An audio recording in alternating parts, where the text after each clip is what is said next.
Good morning, students. Today we will start a new chapter which is most important and most useful in future.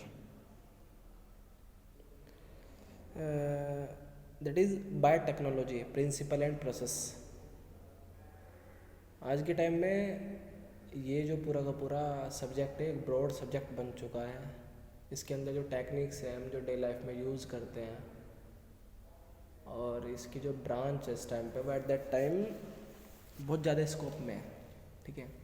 Biotechnology के अंदर आप generally क्या करते हैं कि किसी भी लिविंग ऑर्गेनिज्म का जीन आप one body to another body transfer करते हैं. तो आप इसमें जीन की स्टडी करते हैं और उसमें क्या क्या चेंजेस हो रहे हैं वो सब आप इसके अंदर पढ़ते हैं. ठीक है. तो स्टार्ट करता है. Biotechnology deals with techniques of using live organism और enzyme from organism to produce product and process useful to humans. ये सब लिखा है इसमें. In this sense, making curd, bread or wine, which are all microbe-mediated process, सारी की सारी जो प्रोसेसर हैं with the help of microbes होती हैं, could also be thought as a form of biotechnology. However, it is used in a restricted sense today. काफ़ी सारी जगह क्या है कि बायोटेक्नोलॉजी की जॉब जो है बैन होती है. इंडिया में काफ़ी जगह बायोटेक्नोलॉजी की जो बैन है, जो मतलब जीन पे जो वर्क होता है उसके केस में. To refer to such those processes which use genetically modified organism to achieve the same on a larger scale. Further, many other process techniques are also included under biotechnology. For example, in vitro fertilization leading to a test tube baby.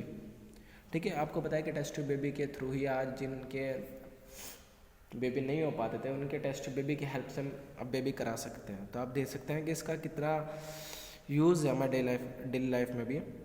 Synthesising a gene और using it, developing a DNA vaccine और correcting a defective gene are all part of biotechnology. कि आप कोई भी vaccine बना रहे हैं, आप किसी भी जीन के बारे में पता कर रहे हैं, आप किसी वायरस का पता कर रहे हैं, वो सब.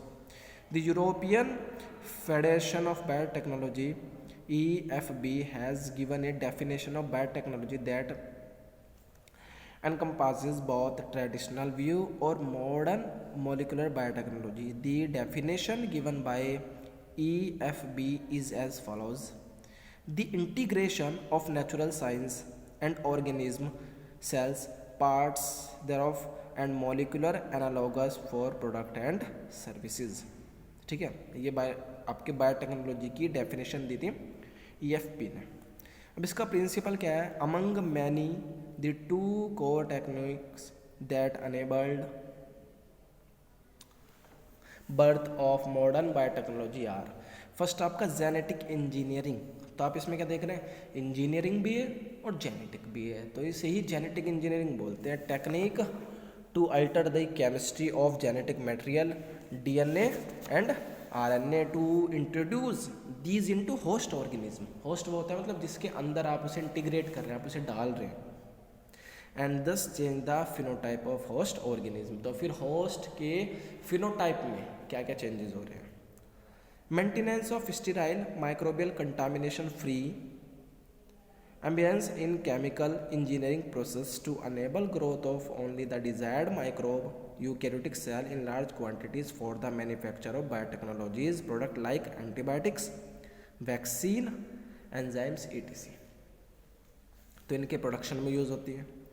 Let us now understand the conceptual development of the principle of genetic engineering.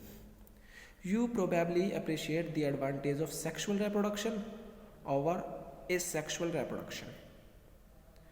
ये तो आपको पता ही है कि एसेक्सुअल रिप्रोडक्शन से हमें सेक्सुअल रिप्रोडक्शन की नीड क्यों पड़ी. ठीक है. वेरिएशन की वजह से, क्योंकि एसेक्सुअल रिप्रोडक्शन में वेरिएशंस नहीं आती थी, सेक्सुअल रिप्रोडक्शन में वेरिएशंस आती हैं. That's why the former provides opportunities for variation and formulation of unique combination of genetic setup, some of which may be beneficial to the organism as well as the population Asexual reproduction preserves the genetic information while sexual reproduction permits variation. यही बात आ गई. Traditional hybridization procedures use in plants and animals breeding very often lead to inclusion and multiplication of undesirable gene along with the desired gene. The technique of genetic engineering, which include creation of recombinant DNA, use of gene cloning and gene transfer. Recombinant DNA आप अभी आगे पढ़ोगे क्या होता है कि दो DNA का मिक्सचर रिकॉम्बिनेंट होता है, या दो से आप जो थर्ड बना रहे हैं उसे रिकॉम्बिनेंट डीएनए हम बोलते हैं. जीन क्लोनिंग का मतलब होता है उसी जीन का क्लोन बनाना, उसी के जैसा दूसरा बनाना, उसे हम जीन क्लोनिंग बोलते हैं. ठीक है, या उसका डुप्लीकेट जो कॉपी होती है उसे. एंड जीन ट्रांसफ़र, और जीन को ट्रांसफ़र करना. overcomes these limitations and allows us to isolate and introduce only one or a set of desirable gene without introducing undesirable gene into the target organism. कि जो हमें desirable है वो और जो अनडिज़ायरेबल है वो नहीं है, जो आपको डालना है वो आप डाल सकते हैं. ठीक है. Do you know the likely fate of a piece of DNA which is somehow transferred into an alien organism? Most likely the piece of DNA would not be able to multiply itself in the progeny cells of the organism, but when it gets integrated into the genome of recipient it may multiply. वो पहले multiply नहीं कर रहा था, लेकिन किसी भी genome में इंटीग्रेट मतलब ट्रांसफर करने के बाद वो मल्टीप्लाई कर रहा है. And be inherited along with the host DNA. This is because the alien piece of DNA has become part of a chromosome. आपको पता है कि क्रोमोजोम डीएनए और प्रोटीन से मिलकर बना होता है. स्टोन और नॉन स्टोन प्रोटीन होती है which has the ability to replicate, जिनमें रेप्लिकेट करने की एबिलिटी आती है. In a chromosome there is a specific DNA sequence called the origin of replication. ठीक है, कोई भी डीएनए जो है वो स्पेसिफिक साइट से अपने आप को डिवाइड करना या रेप्लिकेट करना स्टार्ट करती है, जैसे OFC वो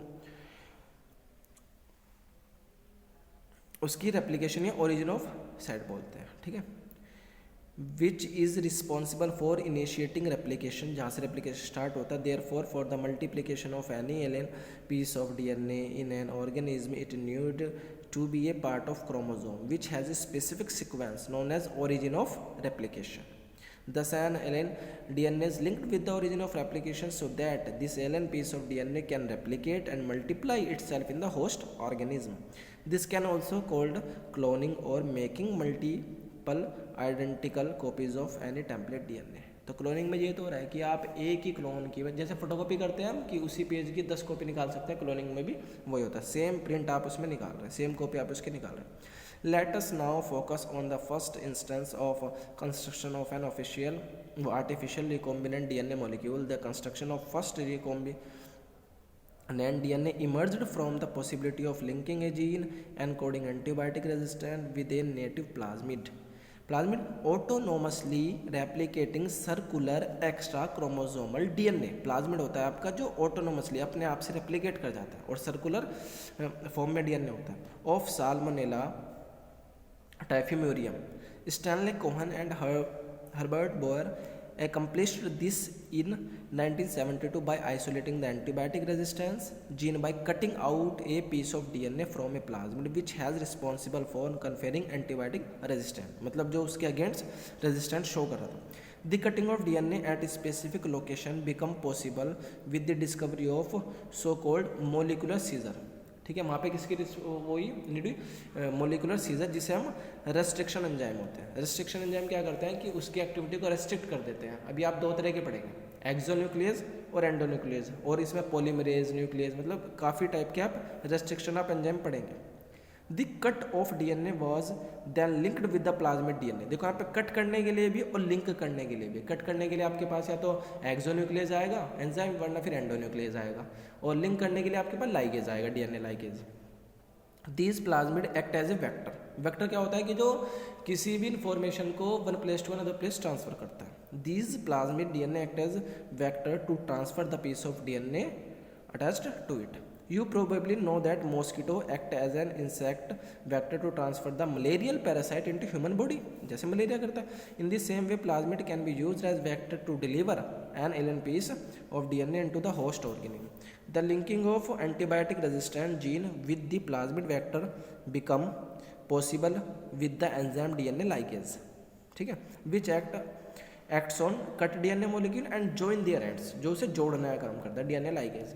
this makes a new combination of circular autonomously replicated DNA created in vitro and known as recombinant DNA. वो जो अब नया जो आपका डीएनए बना है वो आपका रिकॉम्बिनेंट डीएनए कहलाता है। When this DNA is referred into E coli, E coli में आप इसे ट्रांसफर कर रहे हैं a bacterium closely related to Salmonella, वो साल्मोनेला जैसा है। It could replicate using the new host DNA polymerase enzyme and make multiply copies. वहाँ पे अब डीएनए पॉलीमरेज आएगा जो उसकी कॉपीज वगैरह बनाएगा। The ability to multiply copies of antibiotic resistant gene in E coli was called cloning of antibiotic resistant gene in E coli. You can there infer that there are 3 basic steps in genetically modified an organism. सबसे पहला है identification of DNA with desirable gene, कि आपको उस DNA का कौन सा gene आपको वहाँ पे आइडेंटिफाई करना है, जिस पर आपको स्टडी करनी है, जिसको आपको ट्रांसफर करना है। फिर introduction of the identified gene into the host. अब उसको जो आपने पीस उसका कट किया है, अब आपको वो होस्ट में ट्रांसफर करना है, तो उसको मतलब उसको इंट्रोड्यूस करना है कि वो है कौन सा और कहाँ पे ट्रांसफर करना है। तीसरा उसका maintenance of introduce DNA in the host, उसे उसका मेंटेनेंस करना है, उसे इंट्रोड्यूस करना है, देन उसे transfer the DNA to its progeny, और फिर प्रोजेनी में उस डीएनए को मतलब क्या ट्रांसफर हो रहा है, क्या ट्रांसफर नहीं हो रहा है, किस पर्पज़ के लिए आप उसे ट्रांसफर कर रहे हैं, ये सब आपका बायोटेक्नोलॉजी के अंदर आता है। तो आपको इसका इतना पार्ट कवर करना है। आगे का जैसा आपने भी रेस्ट्रिक्शन का नाम सुना है, आगे आप फर्दर पढ़ोगे। पॉलीमरेज एंजाइम का आपने नाम सुना है, पॉलीमरेज फर्स्ट सेकंड थर्ड, ये अभी आप आगे पढ़ोगे कहाँ कौन सा एंजाइम आपका यूज होता है। ओके बेटे, आज के लिए इतना रखना बस। Thanks, thank you so much.